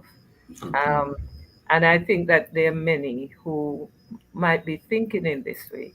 So because we anchored our discussion in trauma, I would just like us to engage in a discussion of this phenomena. And I take the point that you're saying that we need to understand it, and to be able to do that, we have to conduct research. And I was thinking about that earlier today, about the inputs for facilitating research. Good libraries, well-organized archives. These are things that other countries take for granted. We don't have that. Access to information. So as much as I would like to tell people, please consider doing research in your area, I have to be prepared to help them in finding the resources to do that research. And that is something I've been doing over the years. People have been asking me for material. And I use my wider network to assist. This is the role of the university here. Correct. Yeah. In fact, I've in the past invited like UWI graduates, for example, to come and sit in the office, because you have intellectual property rights to observe when you're using these online databases. But our licenses cover whatever terminals we have in the office. So if you can come to the office and use that terminal, you can have access. And this is for people who are serious about doing research. And in fact, I was really pleased when CXC introduced the what do you call those things that the students need to do? Yeah. that extended essay, I can't remember the name either. No. But the unfortunate thing is that parents seem to think that they're supposed to do it for the children. It's an opportunity for the youngsters to learn research skills. And when the parents take on that responsibility, the child doesn't get that exposure. So, SBAs. I think we have done a good job, though, of rescuing our library resources and research material in spite of the volcano. Simon Deputy and what Barry Chalmers has done in conjunction with the library to restore a research semblance of a research in Montserrat. Excuse me, Claude, I was in the library when we moved the materials to and fro to make sure that they didn't get consumed by the ash.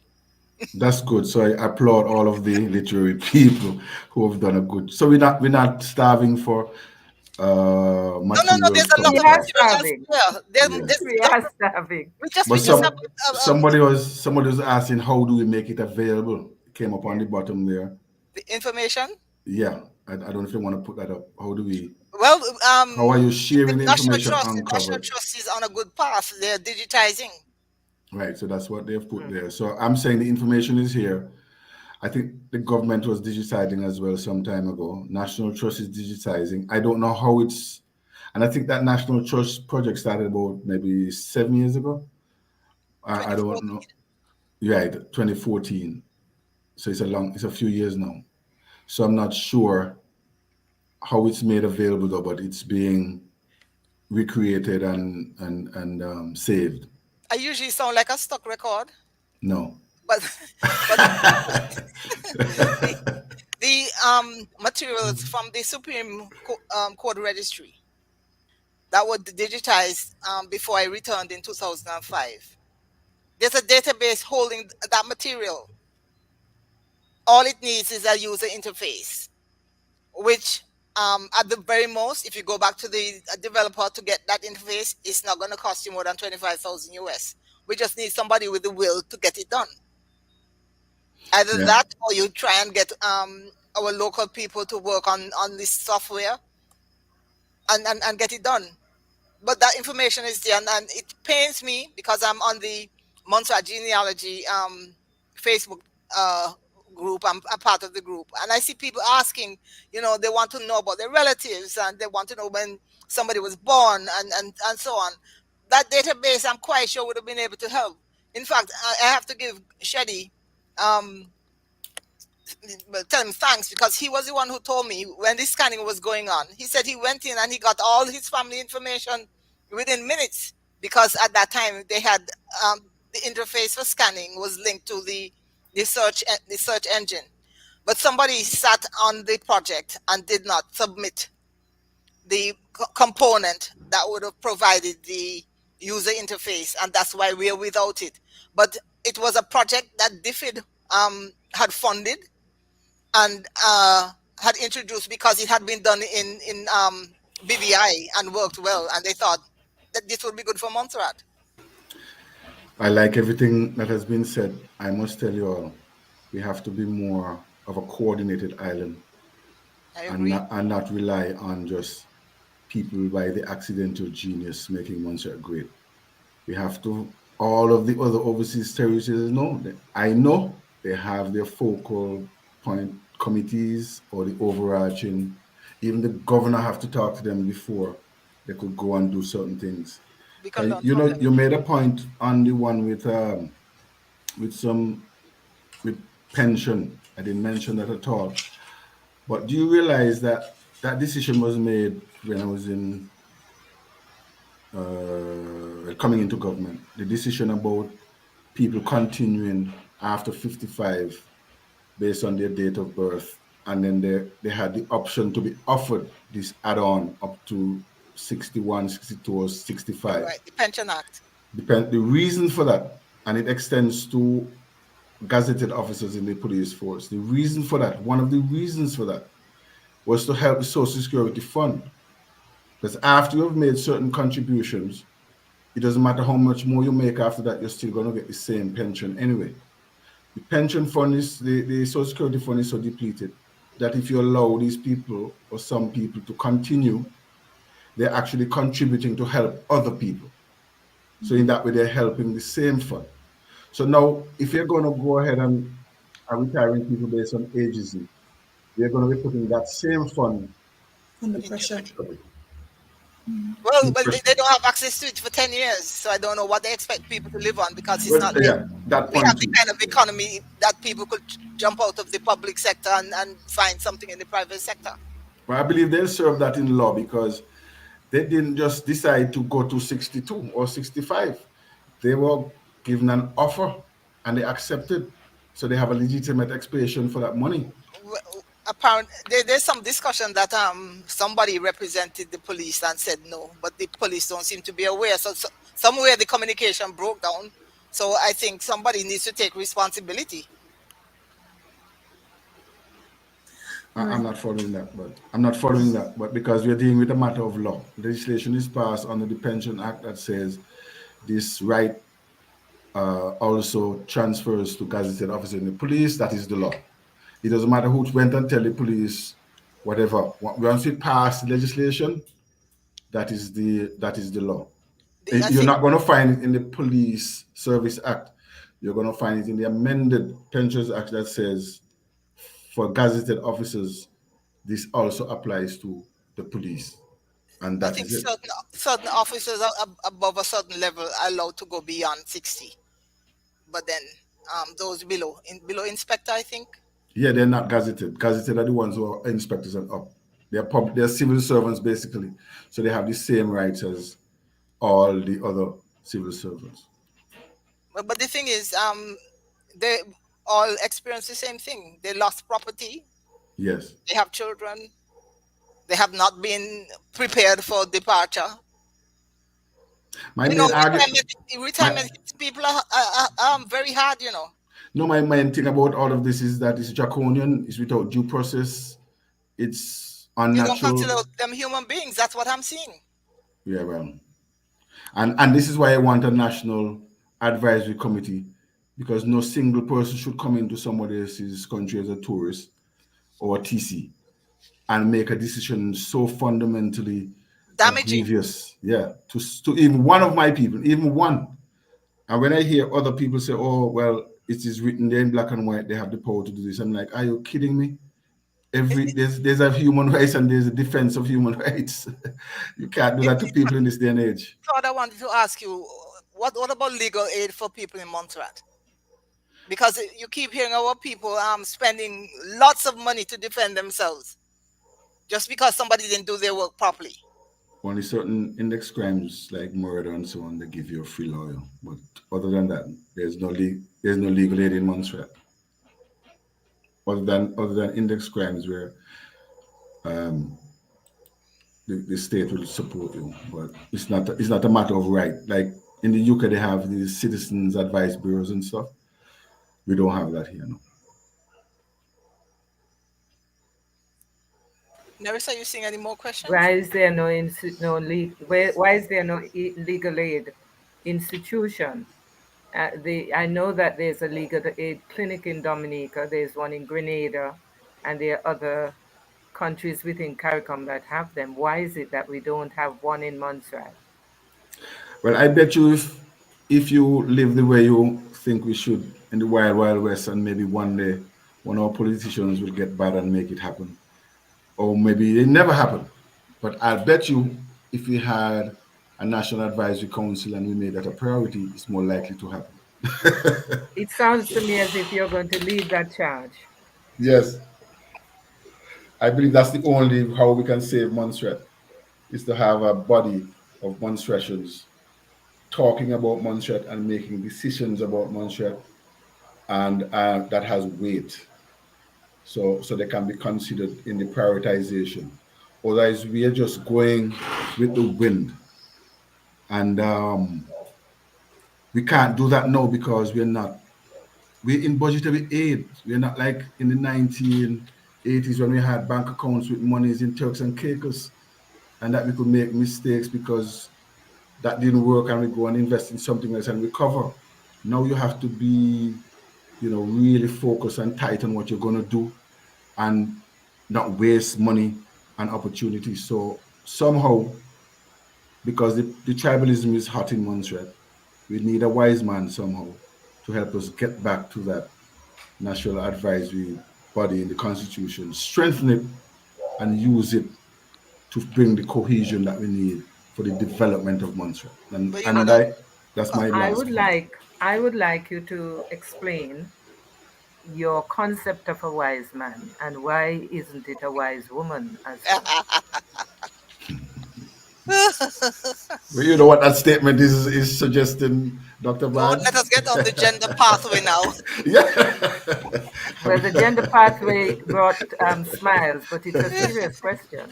I know. When we say wise man, what are we speaking about? Well, I'm just use man because it's a favorite Whether term to say man or man, but woman, it what could be are a we woman. speaking about? Somebody, Grace mentioned it, like a commission, a one-man commission, maybe, but it has to be a significantly respected person in not maybe in the Caribbean. I was thinking like maybe in the UN system that would help us in the interface with not the FCDO but the British government itself. Because we are talking about representation in the UK Parliament. We are talking about somebody who would help us broker that peace, that months rations, we are not slaves or former enslaved people on the doorsteps. We're living like fifth world people. We are British citizens. And I'm saying the barrier needs to be broken and we are accepted. I said, Grace was saying, you think they're going to give a months ration, a black months ration represent the king? Why not? Because there's a black nation that is also British. And we have to break that barrier and get acceptance and be in. If we're in, are we gonna stay on the doorsteps of the British and get free COVID vaccines? That's all we want. We don't want to build our own island again and be part of it and give our children a pathway up to serving on these committees and as governors of Montserrat. So, but unless the UK has a big role in it, unless we start to use our people with intellect and be convincing, and we are respecting rule of law and accountability and so on, and we have legislation that will support the development of this country so that we get more freedom to deal with it. I don't see us other than continuing to wage wars with each other and fighting visitors and not, integrating and not even have a sense of who is battling for Montserrat and what direction are we going.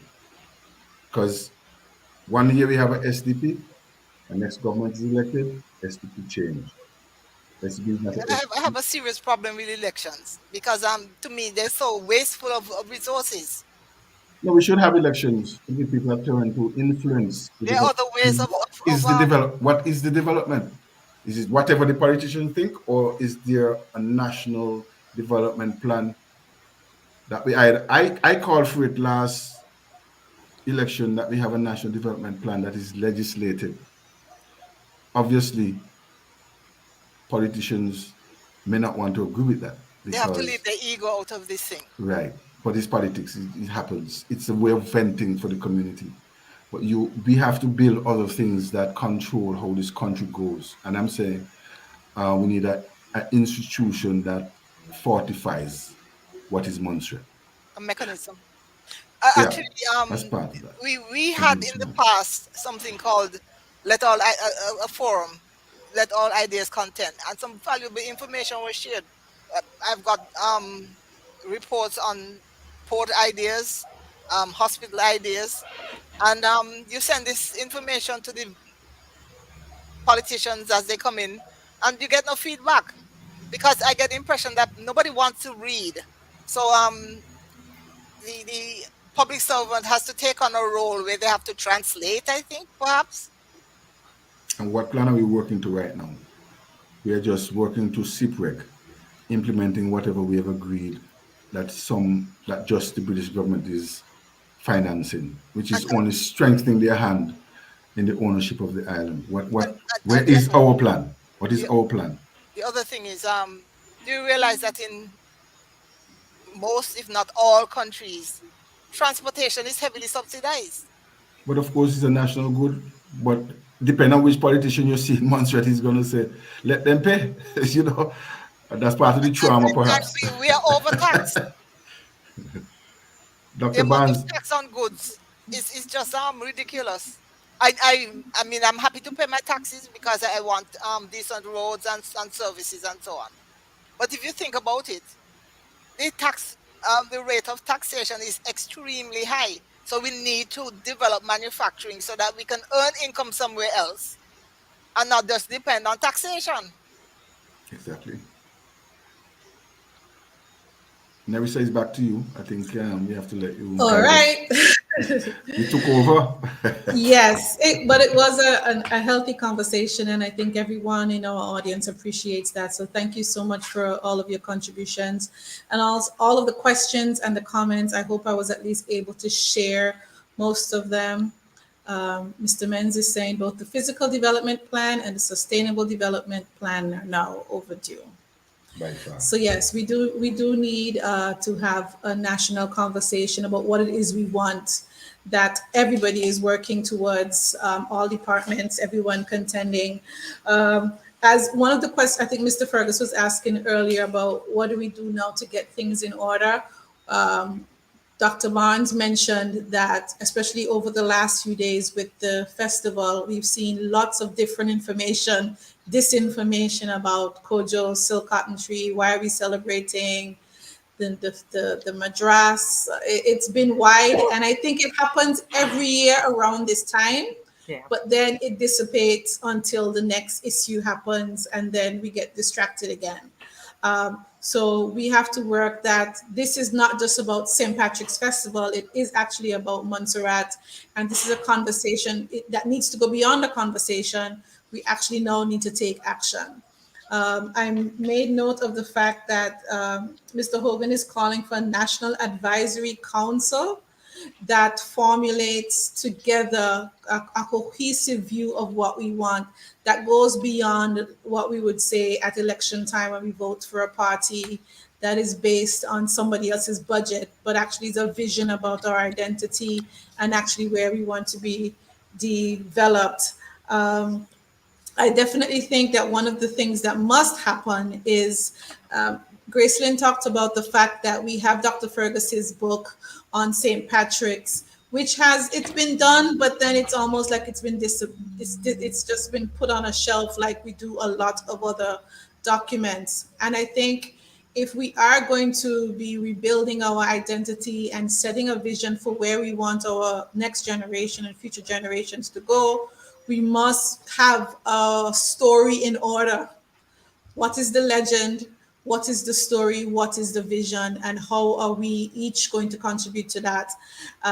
Ursula talked about what would be the role of organizations like the Montserrat Arts Council and other government entities to making sure that this happens.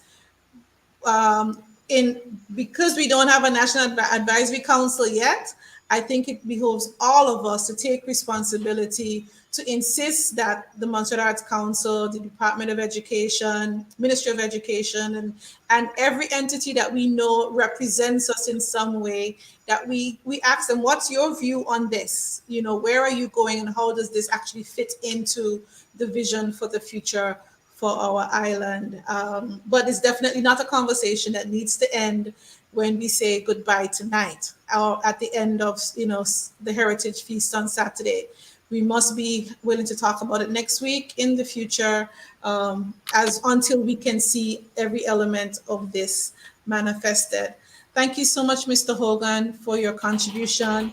This video is going to be available on the platforms that wherever you're watching them, so you can always rewatch the presentations. And we hope that you will find a lot of value in it. Thank you, Dr. Barnes, for your contribution about trauma. It would be really good if at some point we are able to really start to dissect all of the ways that the traumas are manifesting now and what do we need to do. And I know you've been doing a lot of work on this, so it's not a slight of anything that's been done. But I think now maybe we need to level up the conversation or figure out a different way that we can get the people who are really being affected by this, and all of us are, to actually own it and be able now to heal ourselves. And you'd be amazed what can happen with a good story. We've been talking about stories all night. And it's important that even this new vision of who we want to be, we need to brand it. We need to market this new version because there are lots of other versions of our identity out there. And it's time we come up with a new story and a new brand that reflects the Montserrat that we want to go into.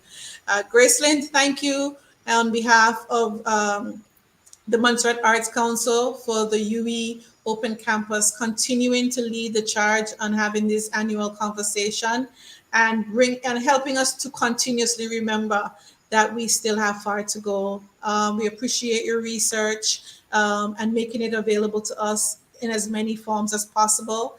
And clearly, we have a lot more to learn, and each of us should take the responsibility to go and ask the questions and find the answers because there is someone that knows. So thank you so much to everyone that's online. Thank you so much to our media partners, ZJB. Thank you again. I'm Nerissa Golden. Everyone, have a good evening. Thank you, Nerissa. Thank you. Good Take night. care. Night. Thank you. Lovely to be here. Alrighty. Claude.